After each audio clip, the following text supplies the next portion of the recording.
Honorable Speaker, I present the budget for 25-26. This budget continues our government's efforts to A.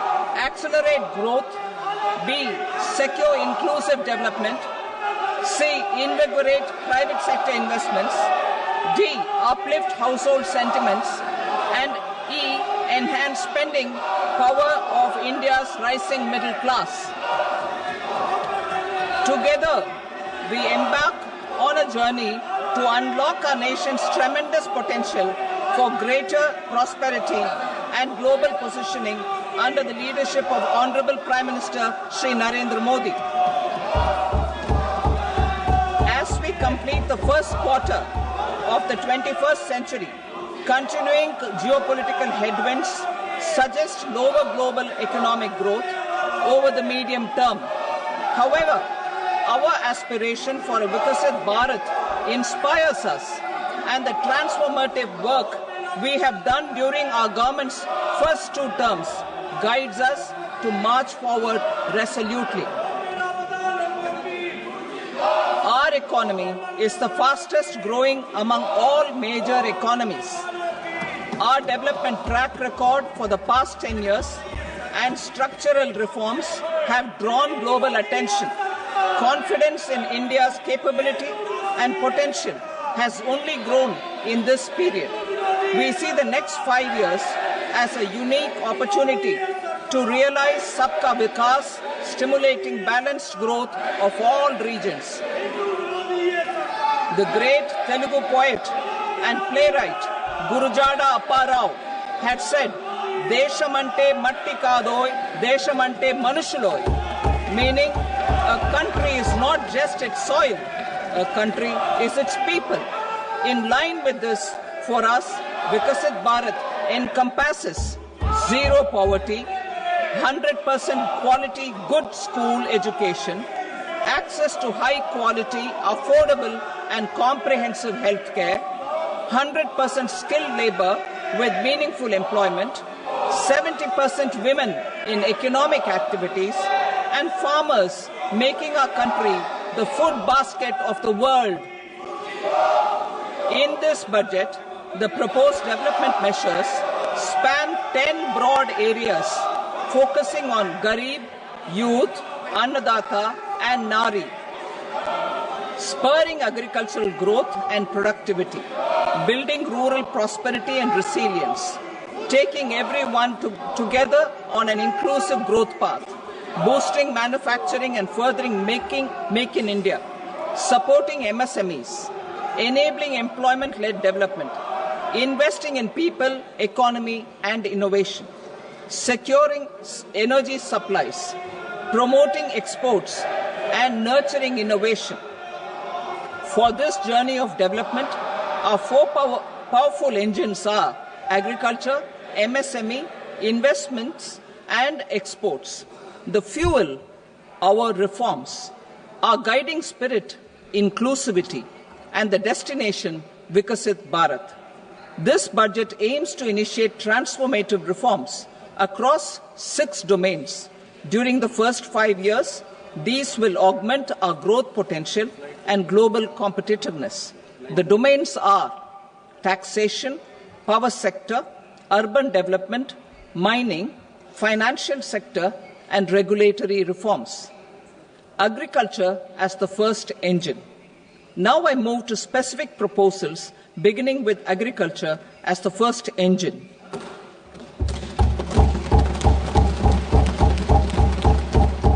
Prime Minister Dhan Dhanya Krishi Yojana, developing agri-districts program. Motivated by the success of the aspirational district program, our government will undertake a Prime Minister Dhan Dhanya Krishi Yojana in partnership with states. Through the convergence of existing schemes and specialized measures, the program will cover 100 districts with low productivity, moderate crop intensity, and below average credit parameters. It aims to 1. Enhance agricultural productivity, 2. Adopt crop diversification and sustainable agricultural practices, 3. Augment post-harvest storage at the panchayat and block level. 4. Improve irrigation facilities. And 5. Facilitate availability of long-term and short-term credit. This program is likely to help 1.7 crore farmers. Building rural prosperity and resilience. A comprehensive multi-sectoral rural prosperity and resilience program will be launched in partnership with the states. This will address underemployment in agriculture through skilling, investment, technology, and invigorating the rural economy. The goal is to generate ample opportunities in rural areas so that migration is an option but not a necessity. The program will focus on rural women, young farmers, rural youth, marginal and small farmers, and landless families. The details are in Annexure A. Domestic best practices will be incorporated, and appropriate technical and financial assistance will be sought from multilateral development banks. In Phase 1, 100 developing agri-districts will be covered. Atmanirbharta in pulses. Our government is implementing the National Mission for Edible Oilseed for achieving Atmanirbharta in edible oils. Our farmers have the capability to grow enough for our needs and more. 10 years ago, we made concerted efforts and succeeded in achieving near self-sufficiency in pulses. Farmers responded to the need by increasing the cultivated area by 50%, and government arranged for procurement and remunerative prices. Since then, with rising incomes and better affordability, our consumption of pulses has increased significantly. Our government will now launch a 6-year mission for Atmanirbharta in pulses with a special focus on Tuar, Urad and Masoor. Details are in Annexure B. Central agencies such as NAFED and NCCF will be ready to procure these 3 pulses as much as offered during the next 4 years from farmers who register with these agencies and enter into agreements. Comprehensive program for vegetables and fruits. It is encouraging that our people are increasingly becoming aware of their nutritional needs. It is a sign of a society becoming healthier. With rising income levels, the consumption of vegetables, fruits, and Sri Anna is increasing significantly. A comprehensive program to promote production, efficient supplies, processing, and remunerative prices for farmers will be launched in partnership with the states. Appropriate institutional mechanisms for implementation and participation of farmer producer organizations and cooperatives will be set up. Makhana board in Bihar. For this, there is a special opportunity for the people of Bihar. A Makhana board will be established in the state to improve production, processing, value addition, and marketing of Makhana. The people engaged in these activities will be organized into FPOs. The board will provide hand-holding and training support to Makhana farmers and will also work to ensure they receive the benefits of all relevant government schemes. A national mission on high-yielding seeds will be launched, aimed at 1. Strengthening research ecosystem, 2. Targeted development and propagation of seeds with high yield, pest resistance, and climate resilience, and 3. Commercial availability of more than 100 seed varieties released since July 2024. India ranks second largest globally in fish production and aquaculture. Seafood exports are valued at 60,000 crore rupees. To unlock the untapped potential of the marine sector, our government will bring in an enabling framework for sustainable harnessing of fisheries from Indian exclusive economic zone and high seas, with a special focus on the Andaman and Nicobar and Lakshadweep Islands. For the benefit of lakhs of cotton growing farmers, I am pleased to announce a mission for cotton productivity. This 5-year mission will facilitate significant improvements in productivity and sustainability of cotton farming and promote extra long staple cotton varieties. The best of science and technology support will be provided to farmers. Aligned with our integrated 5F vision for the textile sector, this will help in increasing incomes of the farmers and ensure a steady supply of quality cotton for rejuvenating India's traditional textile sector. Kisan credit cards facilitate short-term loans for 7.7 crore farmers, fishermen, and dairy farmers. The loan limit under modified interest subvention scheme will be enhanced from 3 lakh rupees to 5 lakh rupees for loans taken through the KCC. For Atmanirbharta in urea production, our government had reopened 3 dormant urea plants in the eastern region. To further augment urea supply, a plant with annual capacity of 12.7 lakh metric tons will be set up at Namrup in Assam.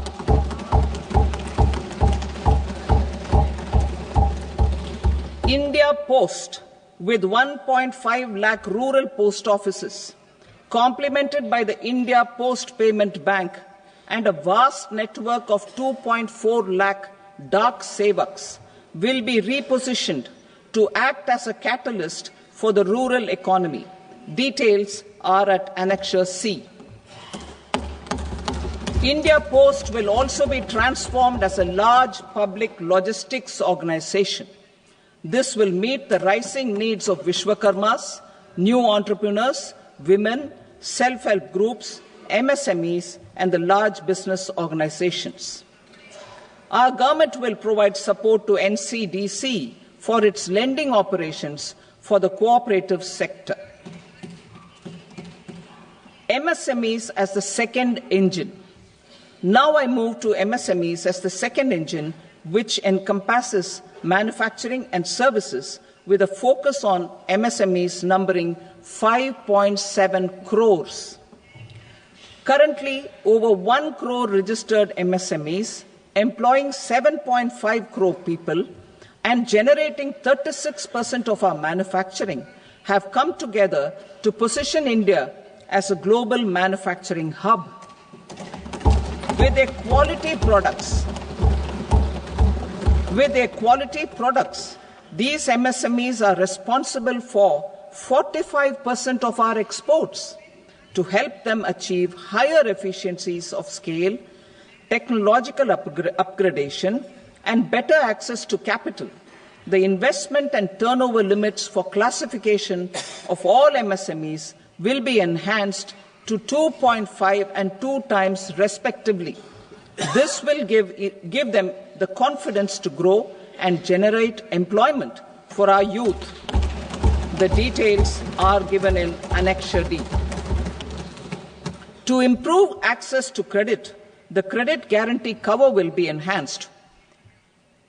First, for micro and small enterprises from 5 crore to 10 crore rupees, leading to additional credit of 1.5 lakh crores in the next 5 years.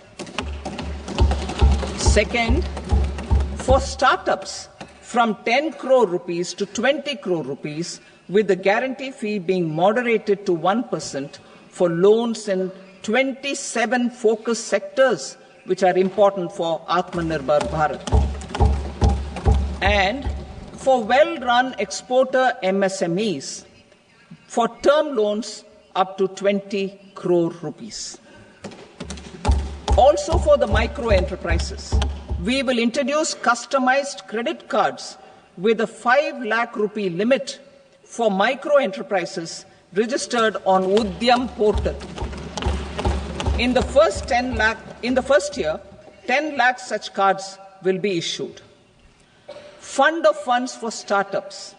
The Alternate Investment Fund, AIFs, for startups have received commitments of more than 91,000 crores rupees.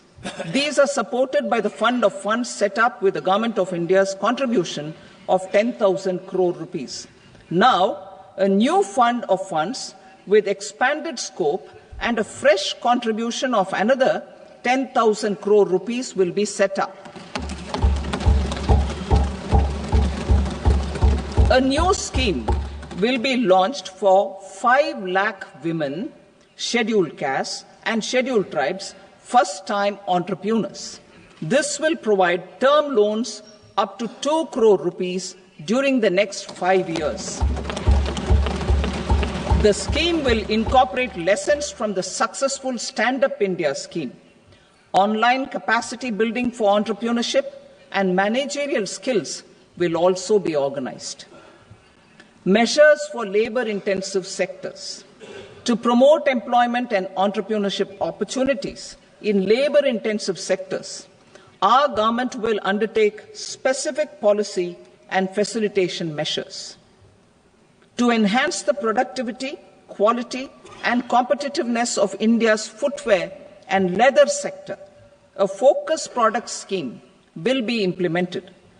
The scheme will support design capacity, component manufacturing, and machinery required for production of non-leather quality footwear, besides the support for leather footwear and products. The scheme is expected to facilitate employment for 22 lakh persons, generate over 4 lakh crore rupees, and exports of over 1.1 lakh crore rupees. Measures for the toys sector.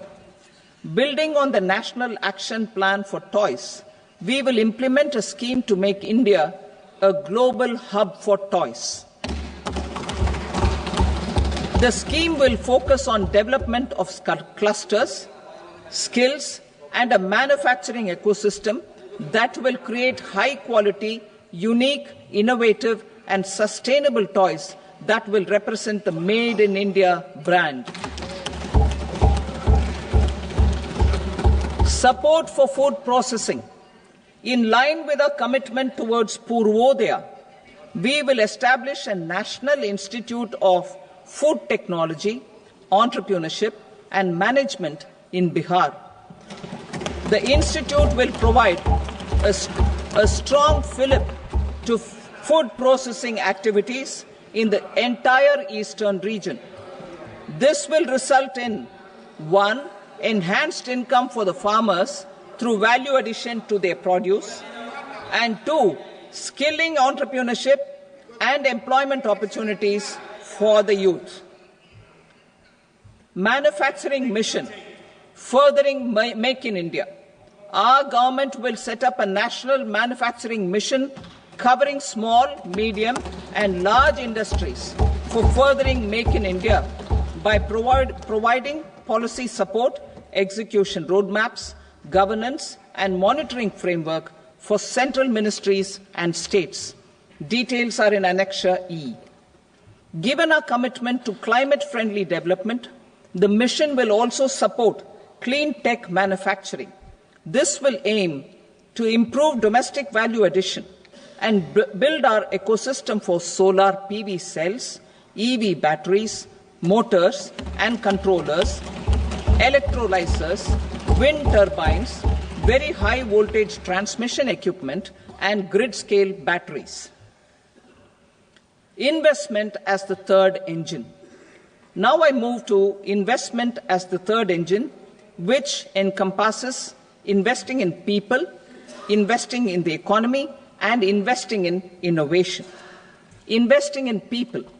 Saksham Anganwadi and Poshan 2.0.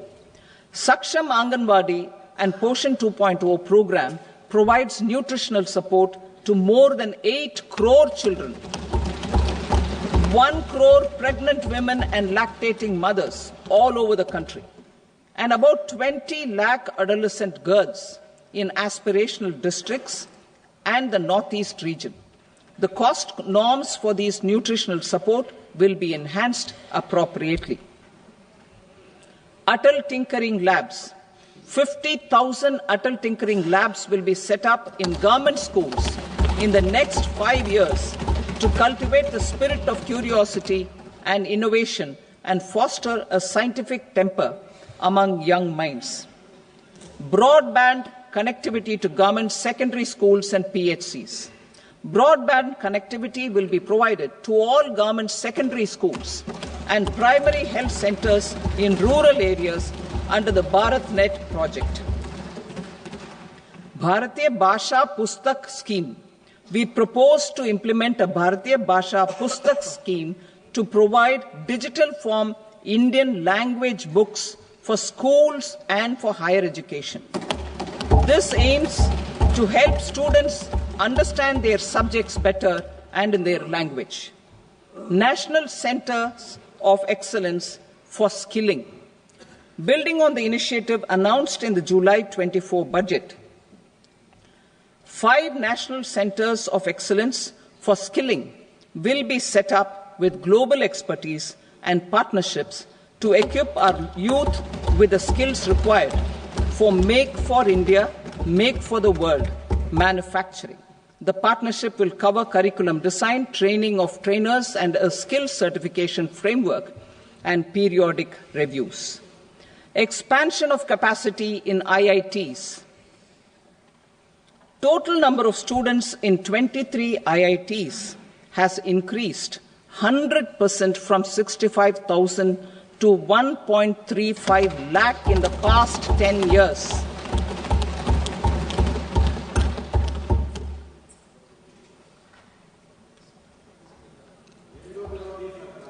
Additional infrastructure will be created in the 5 IITs started after 2014 to facilitate education for 6,500 more students. Hostel and other infrastructure capacity at IIT Patna will also be expanded.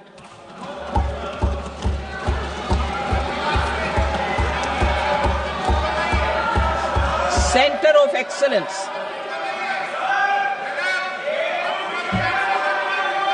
Center of Excellence in AI for Education. I had announced 3 centers of excellence in artificial intelligence for agriculture, health, and sustainable cities in 2023. Now a center of excellence in artificial intelligence for education will be set up with a total outlay of 500 crores. Expansion of medical education. Our government has added almost 1.1 lakh undergraduate and postgraduate medical education seats in 10 years, an increase of 130%. In the next year, 10,000 additional seats will be added in medical colleges and hospitals towards the goal of adding 75,000 seats in the next 5 years. Daycare cancer centers in all district hospitals. Our government will facilitate setting up of daycare cancer centers in all district hospitals in the next 3 years. 200 centers will be established in 25-26 itself. Strengthening urban livelihoods. Our government has been giving priority to assisting urban poor and vulnerable groups. A scheme for socio-economic upliftment of urban workers will be implemented to help them improve their incomes, have sustainable livelihoods, and a better quality of life. PM Swanidhi scheme has benefited more than 68 lakh street vendors, giving them respite from high-interest informal sector loans. Building on this success, the scheme will be revamped with enhanced loans from banks, UPI-linked credit cards with 30,000 rupees limit, and capacity building support. Social Security scheme for welfare of online platform workers. Gig workers of online platforms provide great dynamism to the new age services economy. Recognizing their contribution, our government will arrange for their identity cards and registration on the e-Shram portal. They will be provided healthcare under PM Jan Arogya Yojana. This measure is likely to assist nearly 1 crore gig workers.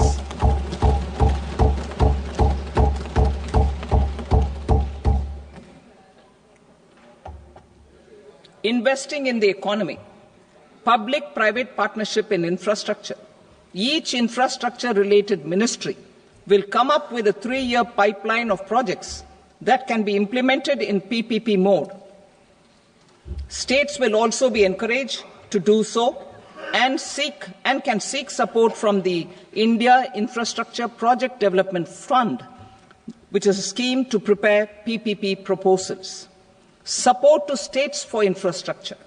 An outlay of 1.5 lakh crore is proposed for the 50-year interest-free loans to states for capital expenditure and incentives for reforms.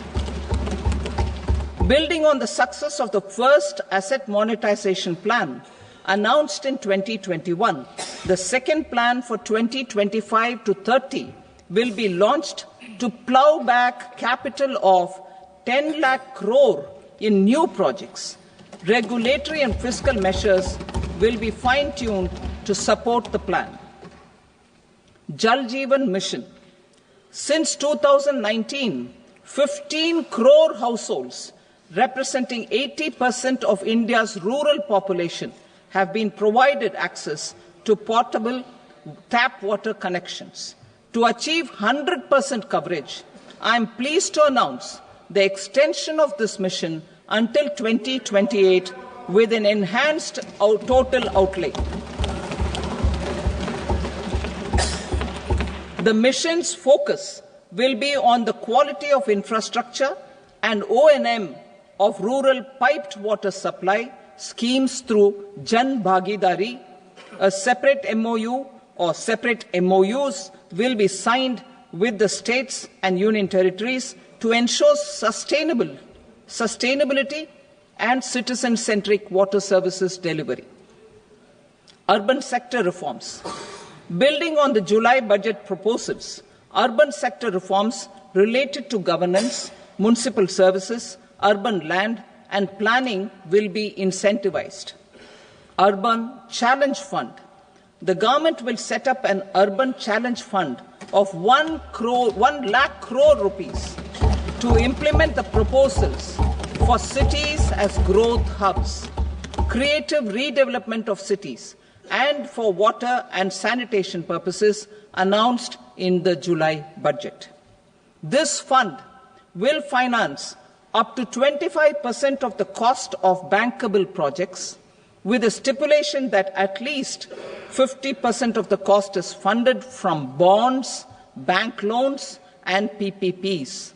An allocation of 10,000 crore is proposed in 2025-26. Power sector reforms. We will incentivize electricity distribution reforms and augmentation of intra-state transmission capacity by states. This will improve financial health and capacity of electricity companies. Additional borrowing of 0.5% of GSDP will be allowed to states contingent on these reforms. Nuclear energy mission for Vikasit Bharat.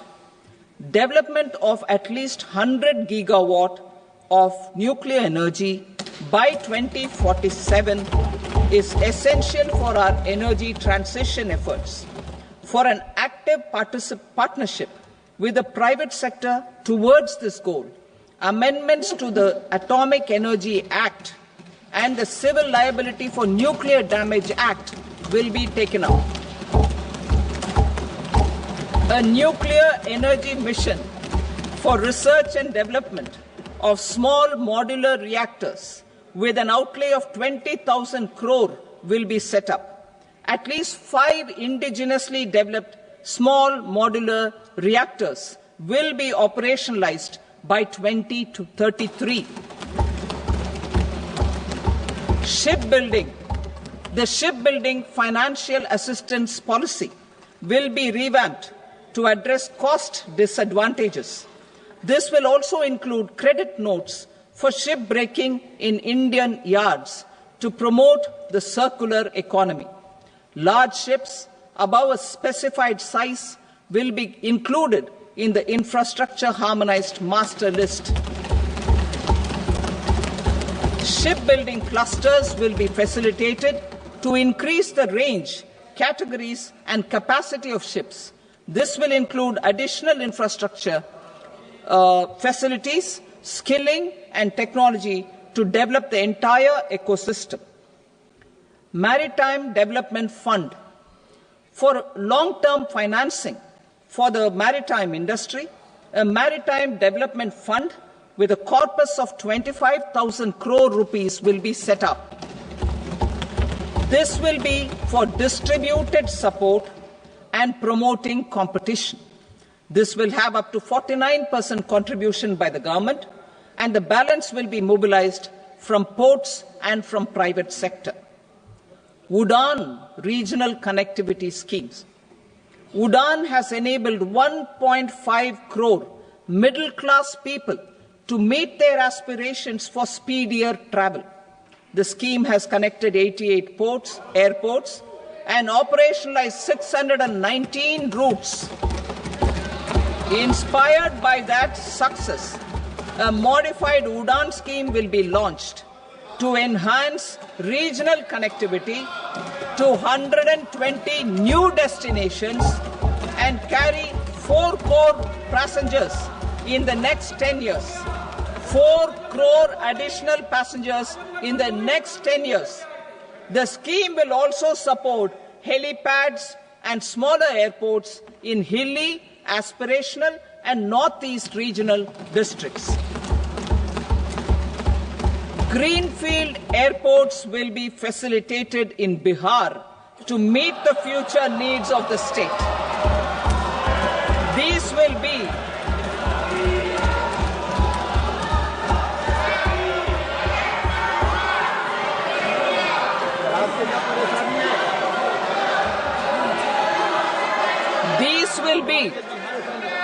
These will be in addition to the expansion of the capacity of Patna Airport and a brownfield airport in Beta. Western Kosi Canal project in Mithilanchal. Financial support will be provided for the Western Kosi Canal ERM project, benefiting a large number of farmers, cultivating over 50,000 hectares of land in the Mithilanchal region of Bihar. Mining sector reforms. Mining sector reforms, including those for minor minerals, will be encouraged through sharing of best practices and institutions of a state mining index. A policy for recovery of critical minerals from tailings will be brought out. Under the special window for affordable and mid-income housing, SWAMI, 50,000 dwelling units in stressed housing projects have been completed and keys handed over to home buyers. Another 40,000 units will be completed in 2025, further helping middle-class families who were paying EMIs on loans taken for apartments while also paying rent for their current dwellings. Building on this success, SWAMI Fund 2 will be established as a blended finance facility with contribution from the government, banks and private investors. This fund of 15,000 crore rupees will aim for expeditious completion of another 1 lakh units. PM Gati Shakti data for private sector. For furthering PPPs and assisting the private sector in project planning, access to relevant data and maps from the PM Gati Shakti portal will be provided. Tourism for employment-led growth. Top 50 tourist destination sites in the country will be developed in partnership with states through a challenge mode. Land for building key infrastructure will have to be provided by the states. Hotels in these destinations will be included in the infrastructure harmonized list. The following measures will be taken for facilitating employment-led growth. Organizing intensive skill development programs for our youth, including in institutes of hospitality management. Providing mudra loans for homestays. Improving ease of travel and connectivity to tourist destinations. Providing performance-linked incentives to states for effective destination management, including tourist amenities, cleanliness, and marketing efforts. And introducing streamlined e-visa facilities along with visa fee waivers for certain tourist groups. Continuing with the emphasis on places of spiritual and religious significance, in the July budget, there will be a special focus on destinations related to the life and times of Lord Buddha. Medical tourism and heal in India. Medical tourism and heal in India will be promoted in partnership with the private sector, along with capacity building and easier visa norms. Investing in innovation. To implement private sector-driven research, development, and innovation initiatives announced in the July budget, I am now allocating 20,000 crore rupees for this purpose. A deep tech fund of funds will also be explored to catalyze the next generation startups as a part of this initiative. In the next 5 years, under the PM Research Fellowship Scheme, we will provide 10,000 fellowships for technological research in IITs and IISc with enhanced financial support. The second gene bank with 10 lakh germplasm lines will be set up for future food and nutritional security. This will provide conservation support to both public and private sectors for genetic resources. We will start a national geospatial mission to develop foundational geospatial infrastructure and data. Using PM Gati Shakti, this mission will facilitate modernization of land records, urban planning, and design of infrastructure projects. A Gyan Bharatam mission for survey, documentation, and conservation of our manuscript heritage with academic institutions, museums, libraries, and private collectors will be undertaken to cover more than 1 crore manuscripts. We will set up a national digital repository of Indian knowledge systems for knowledge sharing. Now I move to exports as the fourth engine. We will set up an export promotion mission with sectoral and ministerial targets driven jointly by the Ministries of Commerce, MSME, and Finance. It will facilitate easy access to export credit, cross-border factoring support, support to MSMEs to tackle non-tariff measures in overseas markets. A digital public infrastructure, Bharat Trade Net, for international trade will be set up as a unified platform for trade documentation and financing solutions. This will complement the Unified Logistics Interface platform. The BTN will be aligned with international practices. Support will be provided to develop domestic manufacturing capacities for our economy's integration with global supply chains. Sectors will be identified based on objective criteria.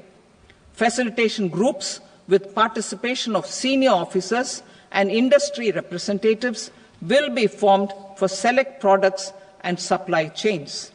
Through this, there are huge opportunities related to Industry 4.0, which needs high skills and talent. Our youth have both. Our government will support the domestic electronic equipment industry to leverage this opportunity for the benefit of our youth. A national framework will be formulated as guidance to states for promoting global capability centers in emerging Tier 2 cities. This will suggest measures for enhancing availability of talent and infrastructure, building bylaw reforms, and mechanisms for collaboration with industry. Our government will facilitate upgradation of infrastructure and warehousing for air cargo, including high-value perishable horticultural produce. Cargo screening and customs protocol will be streamlined and made user-friendly. Reforms as the fuel. Over the past 10 years, our government has implemented several reforms for convenience of taxpayers, such as faceless assessment, 2, taxpayer charter, 3, faster returns, 4, almost 99% returns being on self-assessment, and 5, Vivad Se Vishwas scheme.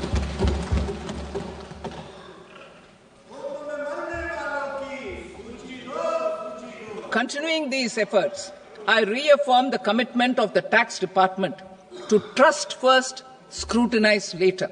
I also propose to introduce the new income tax bill next week. I will detail the indirect tax reforms and changes in direct taxes in Part B. Financial sector reforms. The FDI limit for the insurance sector will be raised from 74 to 100%. This enhanced limit will be available for those companies which invest the entire premium in India. The current guardrails and conditionalities associated with foreign investment will be reviewed and simplified. The services of India Post Payment Bank will be deepened and expanded in rural areas. NABFID will set up a partial credit enhancement facility for corporate bonds for infrastructure. Public sector banks will develop Grameen Credit Score framework to serve the credit needs of SHG members and people in rural areas. A forum for regulatory coordination and development of pension products will be set up. To implement the earlier announcement on simplifying the KYC processes, the revamped Central KYC Registry will be rolled out in 2025. We will also implement a streamlined system for periodic updating. Requirements and procedures for speedy approval of company mergers will be rationalized. The scope for fast-track mergers will also be widened and the process made simpler. As proposed in the interim budget, we signed bilateral investment treaties with 2 countries in 2024 to encourage sustained foreign investment, and in the spirit of First Develop India, the current model BIT will be revamped and made more investor-friendly. In the last 10 years, in several aspects, including financial and non-financial, our government has demonstrated a steadfast commitment to ease of doing business. We are determined to ensure that our regulations must keep up with technological innovations and global policy developments. A light-touch regulatory framework based on principles and trust will unleash productivity and employment. Through this framework, we will update regulations that were made under old laws. To develop this modern flexible, people-friendly, and trust-based regulatory framework appropriate for the 21st century, I propose 4 specific measures. A high-level committee for regulatory reforms will be set up for a review of all non-financial sector regulations, certifications, licenses, and permissions. The committee will be expected to make recommendations within a year. The objective is to strengthen trust-based economic governance and take transformational measures to enhance ease of doing business, especially in matters of inspection and compliances. States will be encouraged to join in this endeavour. An investment friendliness index of states will be launched in 2025 to further the spirit of competitive, cooperative federalism. Under the Financial Stability and Development Council, a mechanism will be set up to evaluate impact of the current financial regulations and subsidiary instructions. It will also formulate a framework to enhance their responsiveness and development of the financial sector. In the Jan Vishwas Act 2023, more than 180 legal provisions were decriminalized. Our government will now bring up the Jan Vishwas Bill 2.0 to decriminalize more than 100 provisions in various laws. I now move to fiscal policy. In the July budget, I had committed to staying the course for fiscal consolidation. Our endeavour will be to keep the fiscal deficit each year such that central government debt remains on a declining path as a percentage of the GDP. The roadmap for the next 6 years has been detailed in the FRBM statement. Revised estimates for 2024-25. The revised estimate of the total receipts other than borrowings is 31.47 lakh crore rupees, of which the net tax receipts are 25.57 lakh crore rupees. The revised estimate of the total expenditure is 47.16 lakh crore rupees, of which the capital expenditure is about 10.18 lakh crore rupees. The revised estimate of the fiscal deficit is 4.8% of the GDP. Budget estimates for 25-26. Coming to 25-26, the total receipts other than borrowings and total expenditure are estimated at 34.96 lakh crore rupees and 50.65 lakh crore rupees respectively. The net tax receipts are estimated at 28.37 lakh crore rupees. The fiscal deficit is estimated to be 4.4% of GDP. To finance the fiscal deficit, the net market borrowings from dated securities are estimated at 11.54 lakh crore.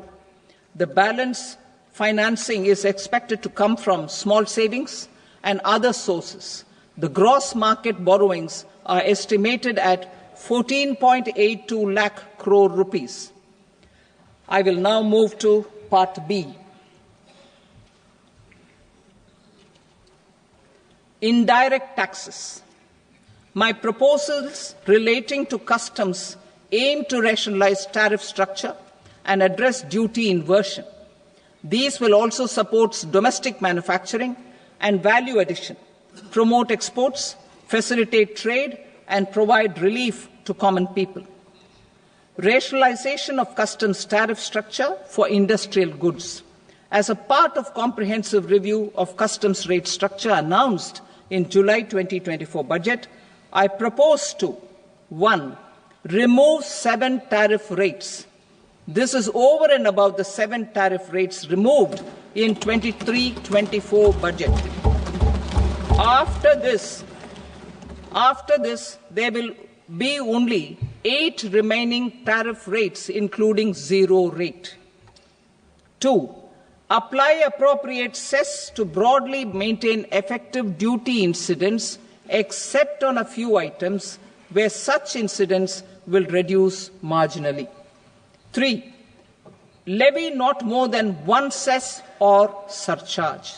Therefore, I propose to exempt social welfare surcharge on 82 tariff lines that are subject to a cess.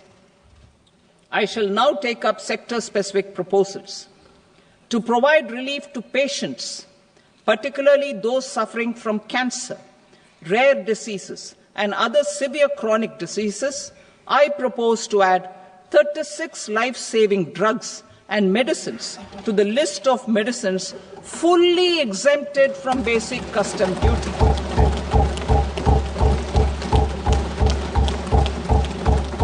I also propose to add 6 life-saving medicines to the list attracting concessional custom duty of 5%.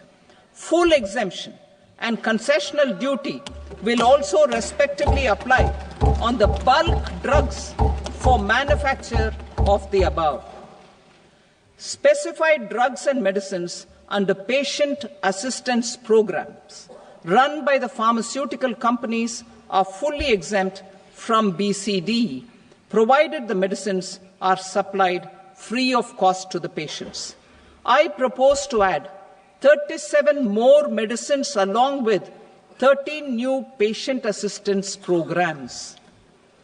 Support to domestic manufacturing and value addition. Critical minerals. In the July 2024 budget, I had fully exempted BCD on 25 critical minerals that are not domestically available. I had also reduced BCD of 2 other such minerals to provide a major fillip to their processing, especially by MSMEs. Now, I propose to fully exempt cobalt powder and waste, the scrap of lithium-ion battery, lead, zinc, and 12 more critical minerals. This will help secure the availability for manufacturing in India and promote more jobs for our youth. To promote domestic production of technical textile products such as agro-textiles, medical textiles, and geotextiles at competitive prices, I propose to add 2 more types of shuttle-less looms to the list of fully exempted textile machinery. I also propose to revise the BCD rate on knitted fabrics covered by 9 tariff lines from 10 or 20 to 20% or 115 rupees per kg, whichever is higher. Electronic goods. In line with our Make in India policy and to rectify inverted duty structure, I propose to increase the BCD on interactive flat panel display from 10% to 20% and reduce the BCD to 5% on open cell and other components.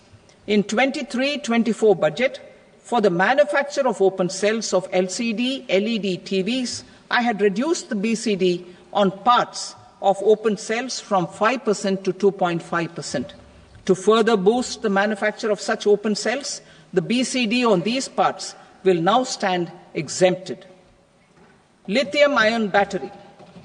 To the list of exempted capital goods, I propose to add 35 additional capital goods for EV battery manufacturing and 28 additional capital goods for mobile phone battery manufacturing. This will boost domestic manufacture of lithium-ion batteries, both for mobile phones and for electric vehicles. Shipping sector. Considering that shipbuilding has a long gestation period, I propose to continue the exemption of BCD on raw materials, components, consumables, or parts for the manufacture of ships for another 10 years.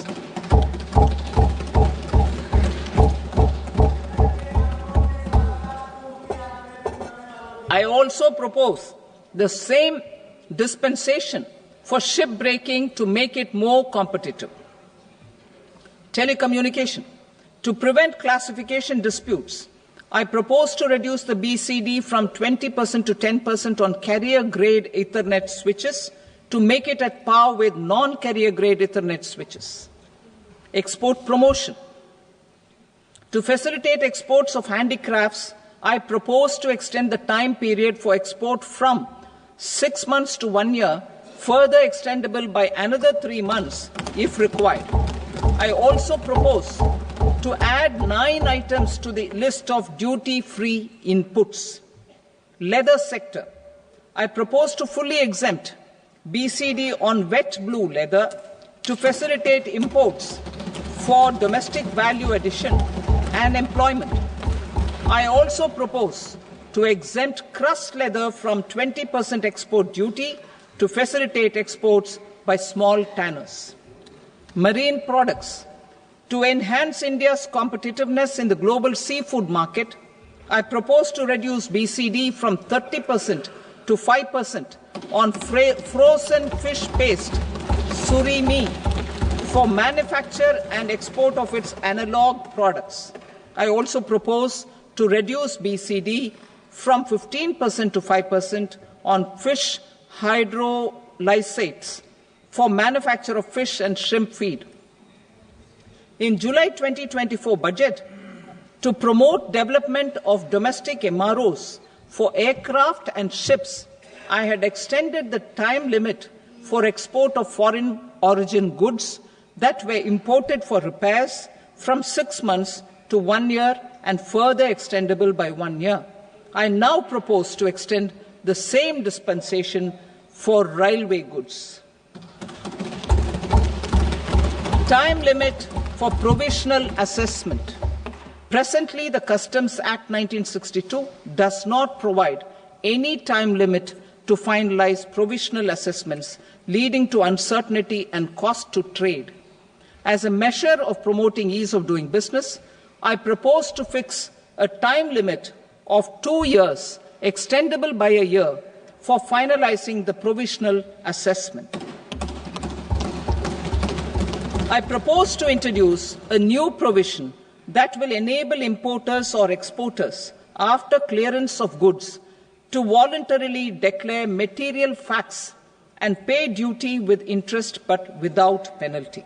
This will incentivize voluntary compliance. However, this will not apply in cases where department has already initiated audit or investigation proceedings.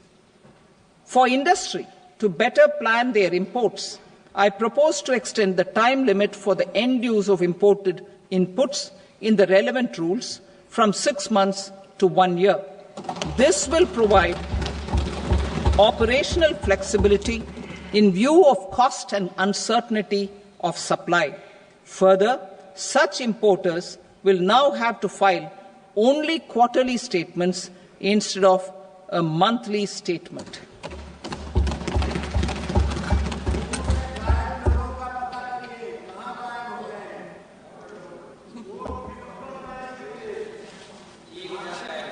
I now come to my direct tax proposals. In Part A, I have briefly underlined taxation reforms as one of key reforms to realize our vision of Vikasit Bharat. In respect of criminal law, our government had earlier ushered in Bharatiya Nyaya Sanhita, replacing Bharatiya Danda Sanhita.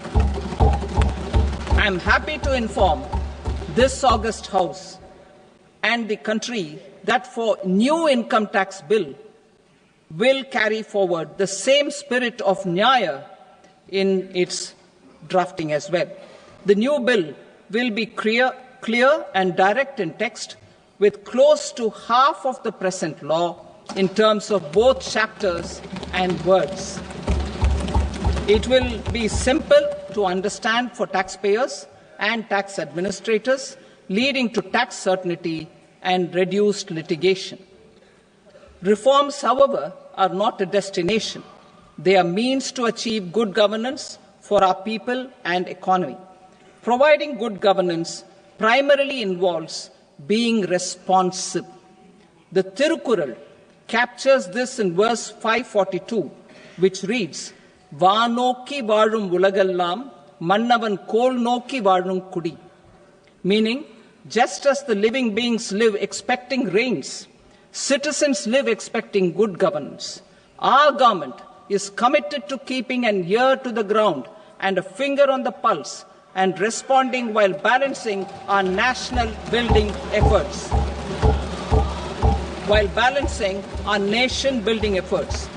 The following measures will detail just how our government will, under the guidance of PM Modi, has taken steps to understand and address. I repeat that sentence, sir. The following measures will detail just how our government, under the guidance of PM Modi, has taken steps to understand and address the needs voiced by our citizens. My tax proposals are guided by this spirit. The objectives of my proposals are as follows. Personal income tax reforms with special focus on middle class. Rationalization of TDS and TCS for easing difficulties. Encouraging voluntary compliance. Reducing compliance burden. Ease of doing business, employment and investment. I will come to my proposal on personal income tax towards the end. TDS and TCS, rationalization for easing difficulties. I propose to rationalize tax deduction at source, TDS, by reducing the number of rates and thresholds above which TDS is deducted.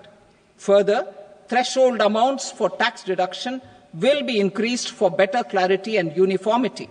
The limit for tax deduction on interest for senior citizens is being doubled from the present 50,000 rupees to 1 lakh rupees. Similarly, the annual limit of 2.40 lakh rupees for TDS on rent is being increased to 6 lakh rupees. This will reduce the number of transactions liable to TDS, thus benefiting small taxpayers receiving small payments.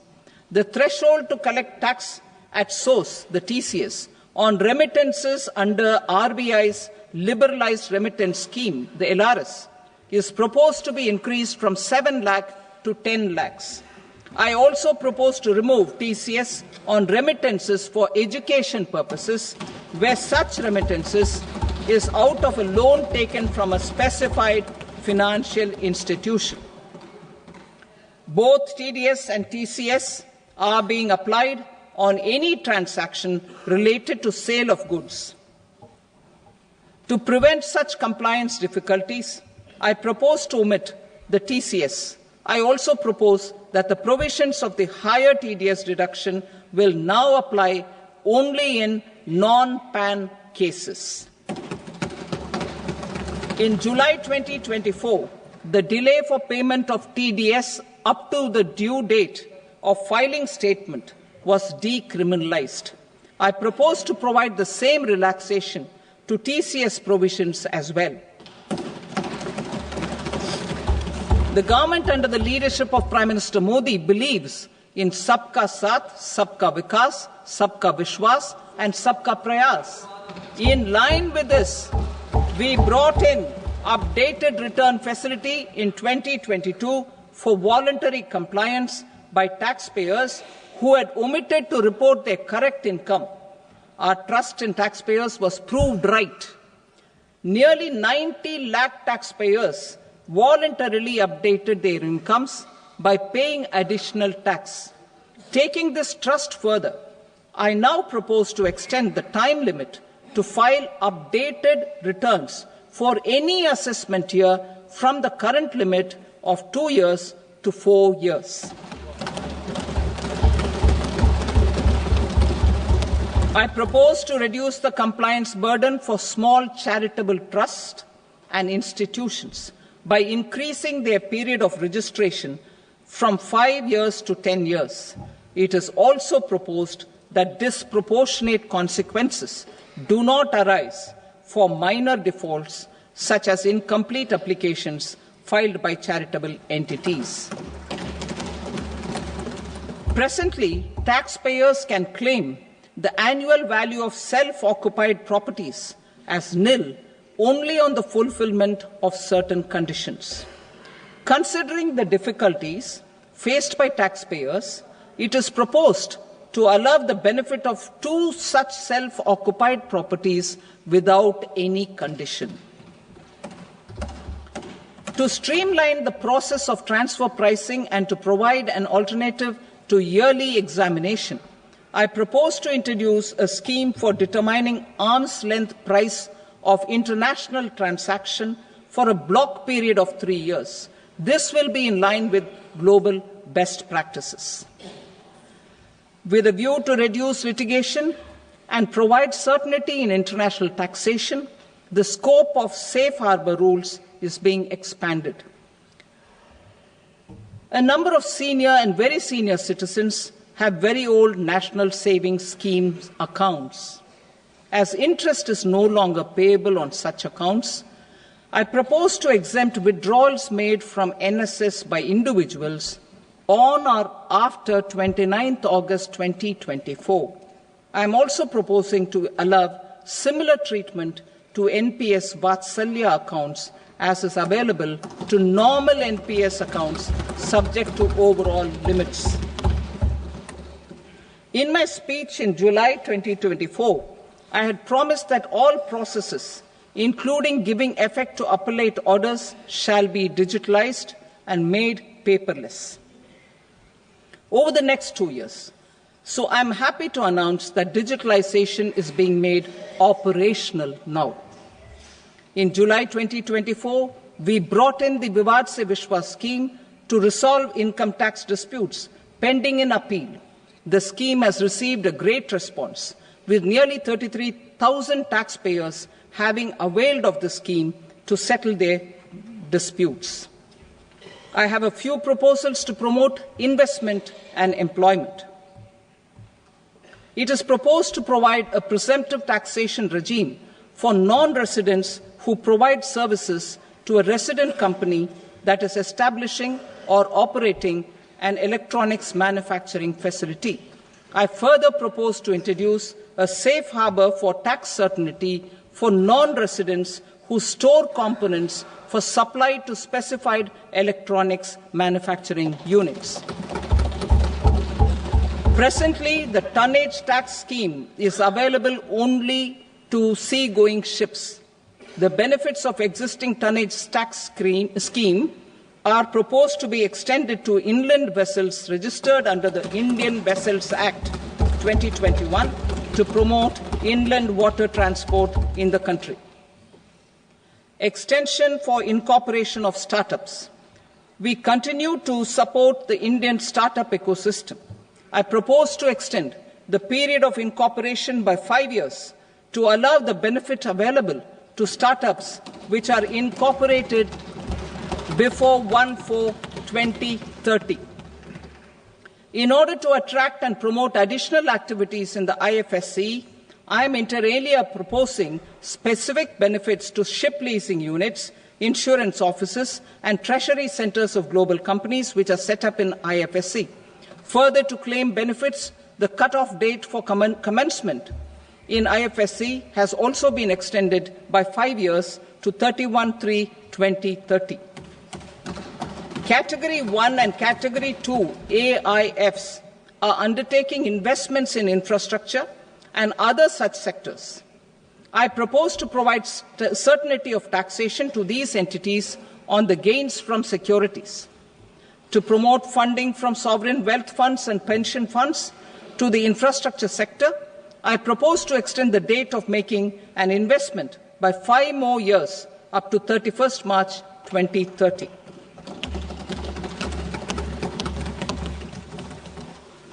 Personal income tax reforms with special focus on middle class. Democracy, demography, and demand are the key support pillars in our journey towards Vikasit Bharat. The middle class provides strength for India's growth. This government, under the leadership of Prime Minister Modi, has always believed in the admirable energy and ability of the middle class in nation building. In recognition of their contribution,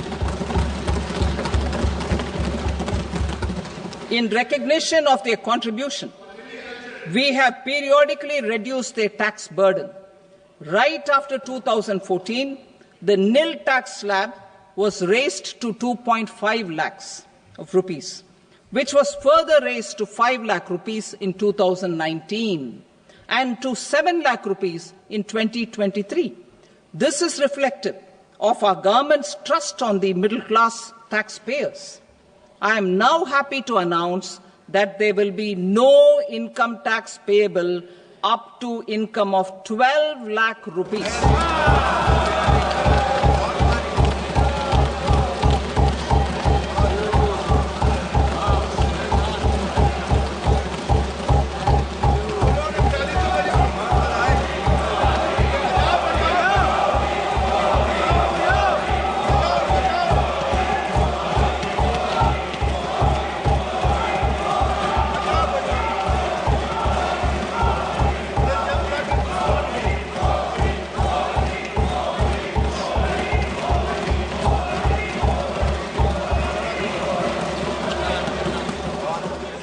So, average income of 1 lakh per month, other than the special rate income such as capital gains, under the new regime. This limit will be 12.75 lakh for salaried taxpayers due to the standard deduction of 75,000. Slabs and rates are being changed across the board to benefit all taxpayers. The new structure will substantially reduce the taxes of the middle class and leave more money in their hands, boosting household consumption, savings and investment. In the new tax regime, I propose to revise tax rate structures as follows: 0 to 4 lakh rupees nil, 4.8 lakh rupees to 4 to 8 lakh rupees 5%, 8 to 12 lakh rupees 10%, 12 to 16 lakh rupees 15%, 16 to 20 lakh rupees 20%, 20 to 24 lakh rupees 25%, and above 24 lakh rupees 30%. To taxpayers up to 12 lakh of normal income, other than special rate income such as capital gains. I read that again. To taxpayers up to 12 lakh of income, other than special rate income such as capital gains, tax rebate is being provided in addition to the benefit due to slab rate reduction in such a manner that there is no tax payable by them.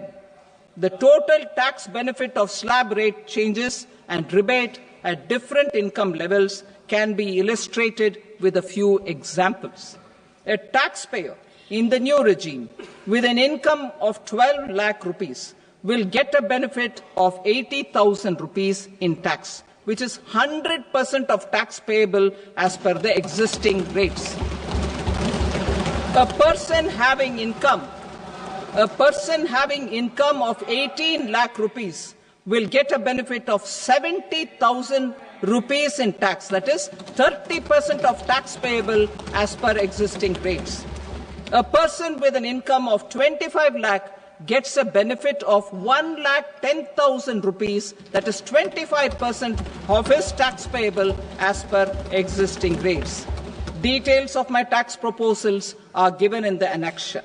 As a result of these proposals, Honourable Speaker, sir, revenue of about 1 lakh crore in direct taxes and 2,600 crores in indirect taxes will be foregone. Mr. Speaker, sir, with this, I commend the budget to this august House.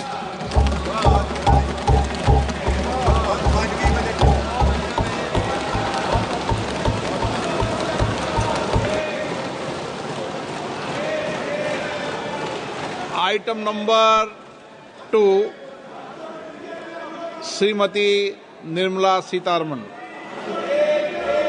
Sir, with your permission, I rise to lay on the table the following statements under Section 3(1) of the Fiscal Responsibility and Budget Management Act, 2003. Medium-term fiscal policy cum fiscal policy strategy statement and macroeconomic framework statement. Item number 3 Shrimati Nirmala Sitharaman. Sir, with your permission, I rise to move for leave to introduce the Finance Bill 2025. प्रश्न ये है कि विधेयक को पुनर्स्थापित करने की अनुमति प्रदान की जाए। जो सदस्य इसके पक्ष में हाँ कहें, जो सदस्य विरोध में ना कहें। मेरे विचार में निर्णय